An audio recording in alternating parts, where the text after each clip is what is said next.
जी देखिए, औरंगाबाद का industrial development क्यों नहीं हो रहा है? हमने इतना अच्छा और एक सिटी बनाया है, हमने शेंद्रा 5 स्टार इंडस्ट्रियल जोन बनाया है, इसके बावजूद भी बड़े उद्योग यहाँ पर आने से क्यों कतरा रहे हैं? तो जब इसकी जानकारी हमने हासिल की तो पता चला है कि शेंद्रा के अंदर इनके पास जमीन होते हुए भी जमीन नहीं है। तो हम उसकी छानबीन करें तो पता चला कि 2006 के अंदर इन्होंने 110 हेक्टर जमीन जो है वो अजंता इंफ्रा नाम की कंपनी को दिए थे उन्होंने, और उसके अंदर वो एक एसईजेड लेके आने वाले थे, और उस एसईजेड के अंदर उन्होंने ये किया था, अजंता प्रोजेक्ट्स को दिए थे, और उसमें उन्होंने ये बताया था कि हम इतने करोड़ रुपया इन्वेस्ट करने वाले हैं, इतने सारे लोगों को रोजगार मिलने वाला है करके। बाद में जब जमीन अलॉट होगी 100 रुपये स्क्वायर फीट के हिसाब से, तो उन्होंने कुछ सालों के बाद कहा कि नहीं, हम एसईजेड नहीं कर रहे हैं, एसईजेड कैंसिल कर रहे हैं करके। तो नियम के हिसाब से वो जमीन एमआईडीसी ने वापस लेना चाहिए था, तो उन्होंने कहा नहीं, हमको दूसरा प्रोजेक्ट लेके आते हैं। तो उन्होंने दूसरा प्रोजेक्ट लेके आने के लिए तो गवर्नमेंट को लिखा, और वो प्रोजेक्ट उन्होंने उससे सैंक्शन करवा के लिया, और सैंक्शन करवाते वक्त है तो फिर उन्होंने ये किया कि अपना लेटर लिख के दे दिया है कि हम जीएसटी नहीं भरेंगे करके। ऐसा कोई कानून नहीं है। फिर उनको है तो ये सुविधा दी गई कि आपका जो ट्रांसफॉर्मेशन फी रहेगी वो 44 करोड़ रुपीज थी, तो उन्होंने कहा कि हम 4 इंस्टॉलमेंट में देंगे, तो बोले 4 इंस्टॉलमेंट में देंगे करके। तो अभी तक उन्होंने है तो सिर्फ एक ही इंस्टॉलमेंट दिया है 11 करोड़ रुपये का, अभी तक है तो बाकी का इंस्टॉलमेंट नहीं भरे है। फिर उन्होंने पूरे शहर के अंदर है तो बड़े बड़े होर्डिंग्स लगाए, और वो होर्डिंग्स के अंदर उन्होंने बताया कि हम है तो कितनी जमीन, ये आप एयरपोर्ट के बाहर निकलिए तो आपको ये होर्डिंग नजर आएंगी, जालना रोड के ऊपर है, बहुत सारे शहर के अलग अलग इलाकों के अंदर ये होर्डिंग है, और इस होर्डिंग के अंदर लिखा है कि हमने ऑलरेडी 1 मिलियन स्क्वायर फीट जमीन ऑलरेडी बेच चुके हैं। क्या रेट से बेच चुके हैं? तो उन्होंने लिखा है कि प्राइस रेंज स्टार्टिंग फ्रॉम 699, यानी कि 700 रुपये स्क्वायर फीट के हिसाब से हम ये प्लॉट बेच रहे हैं। एक प्लॉट कितने का है? तो 4200 स्क्वायर फीट से लेकर 10,000 स्क्वायर फीट तक का। और क्या बताया है कि अप्रूव्ड मास्टर प्लान है 232 एकड़ जमीन का। तो सवाल ये पैदा होता है कि जमीन तो एमआईडीसी की है, तुम इसकी प्लॉटिंग करके बेचने का अधिकार तुमको कैसे मिला?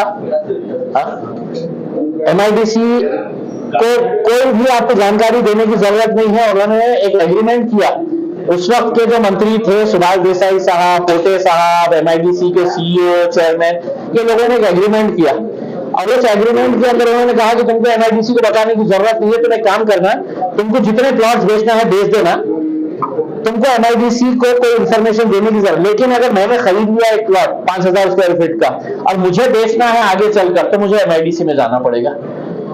तो मेरे हिसाब से ये कई 1000 करोड़ रुपए का एक घोटाला इसके अंदर सामने आ रहा है।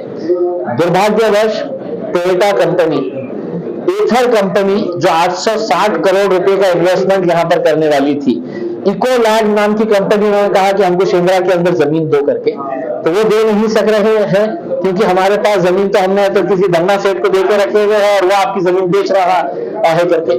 तो ऐसे हालात के अंदर मैं यहाँ के जो लोक प्रतिनिधि है, मैंने ये मुद्दा निकाला है। अब अगर आपके अंदर प्रामाणिकता है और मराठवाड़ा का सही मानों में आप विकास करना चाहते हैं, तो आपसे मैं अनुरोध करता हूं कि आप एक पत्र इसके बारे में ईडी को, सीबीआई को लिखिएगा और उनको बताइएगा कि साहब इसकी इंक्वायरी करिएगा करके। तो आप देखिएगा खुले खुले तौर के ऊपर एमआईडीसी के अधिकारी चले जाएंगे, उनके सेक्रेटरी चले जाएंगे, जो मंत्री उस वक्त ये फैसला लिए वो लोग भी अंदर चले जाएंगे करके। तो अगर आपको मराठवाड़ा का विकास चाहिए तो जो 6 मंत्री है उनसे मैं हाथ जोड़कर विनंती कर रहा हूं, अगर तुम्हारे में प्रामाणिकता है तो तुमने इसकी इंक्वायरी करने का पत्र सरकार को भेजे, ईडी को भेजे, सीबीआई को भेजे, वरना मैं साफ तरीके से ये कहूंगा कि जो पैसा सुभाष देसाई और पोटे ने खाया है इसके अंदर, उसका कुछ हिस्सा आपके पास भी आया है, इसीलिए आप खामोश बैठे हैं। और अगर नहीं है तो आपने लिखना चाहिए। सर, बीजेपी की जो सभा है संस्कृति मंडल पर होने वाली है, क्या कहिए? बीजेपी की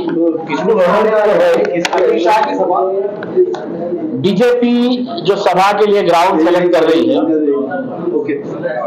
बीजेपी ने जो ग्राउंड सेलेक्ट किया है वो इतना सा ग्राउंड है, और अमित शाह जैसा इतना बड़ा उनका 2 नंबर का नेता आ रहा है, तो आधा ग्राउंड तो वो बोलेंगे सिक्योरिटी के लिए डी बनाना है, टी बनाना है, पी बनाना है करके, तो अब आधा ग्राउंड साफ करवा लेंगे। इतनी बड़ा जो ग्राउंड है उसके अंदर तो हमारे डॉक्टर करार साहब ही अकेले खड़े हो गए भाषण देने के लिए, तो खचा का जो ग्राउंड वैसे भी करार साहब को सुनने के लिए भर जाता है करके। और तुम्हारे इतने बड़े नेता के लिए तुम तो इतना सा छोटा सा ग्राउंड ले रहे हैं। अगर अमित शाह को वाकई में अगर सुनाना है कि कितना अच्छा देश के लिए वो काम कर रहे हैं करके, तो बड़ा ग्राउंड सेलेक्ट करे और वहां पे उनकी सभा लेकर के। लेकिन उनको मालूम है कि लोग कोई सुनने के लिए आने वाले नहीं है, गाड़ियां लगाना पड़ेगा, पैसे देना पड़ेगा उसके अंदर। तो सबसे छोटा ग्राउंड जो है औरंगाबाद शहर का वो सांस्कृतिक मंडल है। अपनी नाक कटना नहीं, अपना फलूदा होना नहीं, अपनी इज्जत का फलूदा होना नहीं। अमित शाह साहब धुलाई करके चले जाएंगे, कितना बड़ा ग्राउंड ले लिया और सुनने के लिए इतने सारे लोग आए, तो सबसे बेहतर यह है कि सबसे छोटा ग्राउंड ले लो और उसके अंदर है तो अपनी सभा करवा लो। सर ये वंचित बहुजन आघाड़ी इस बार आपके साथ नहीं है, इसके लिए आपने मुंबई जाने का फैसला लिया, ऐसी भी चर्चा है सर। अभी देखिए, मुझे खतरों से खेलने का शौक है। मैं 2014 में आके खतरों से खेला था, जीत गया। 2019 के अंदर आया जब सारी दुनिया कहती थी कि इम्तियाज तो जीत ही नहीं सकता, मैं खतरों से खेला, जीत गया। अब मुझे ऐसा लगा कि बंबई के अंदर जो मुसलमान लीडर अपने आप को मुसलमानों का वोट लेकर है तो वहां पे नेतागिरी कर रहे हैं और नेतागिरी के नाम के ऊपर पैर दबाने का काम कर रहे हैं, चमचागिरी कर रहे हैं, उन लोगों को चुनौती देने के लिए मैंने सोचा कि चलो मैं आता हूं लड़ने के लिए। लेकिन इसका फैसला जो भी है मेरे शहर की आवाम करेगी और मेरा पार्टी का जो सदर है बैरिस्टर असदुद्दीन अवैसी वो साहब करेंगे। तो मंडे के दिन मुंबई के अंदर मीटिंग है, उसके अंदर तय हो जाएगा कि इम्तियाज अली कहां से लड़ने वाला है। सर अगर फैसला हो गया मुंबई का आपका, तो औरंगाबाद से कौन उम्मीदवार हो सकता है? थोड़ा सा भी मंडे तक इंतजार कर लीजिएगा, उसके अंदर साहब क्या हुक्म देते हैं करके। उसमें अगर उन्होंने हुक्म दे डाले कि जाओ लड़के आओ कहीं से, तो भी उसमें आसाम से लड़के आओ तो अपन आसाम चले जाएंगे उसके अंदर। और फिर यहाँ के बारे में सोचेंगे कि यहाँ पे किसको देना है करके। अभी एक मरतबा फाइनल हो जाने दीजिएगा, इतना इंतजार किया आप लोगों ने मेरे साथ में 48 घंटे और। वंचित को साथ में लेने की बातचीत कुछ हो रही है? वंचित को साथ में लेने की बातचीत कुछ हो रही है? देखिए, हमारा तो मकसद यही है कि भारतीय जनता पार्टी को हराने के लिए अगर किसी का साथ देना है, किसी का साथ लेना है, तो हम उसके लिए तैयार हैं।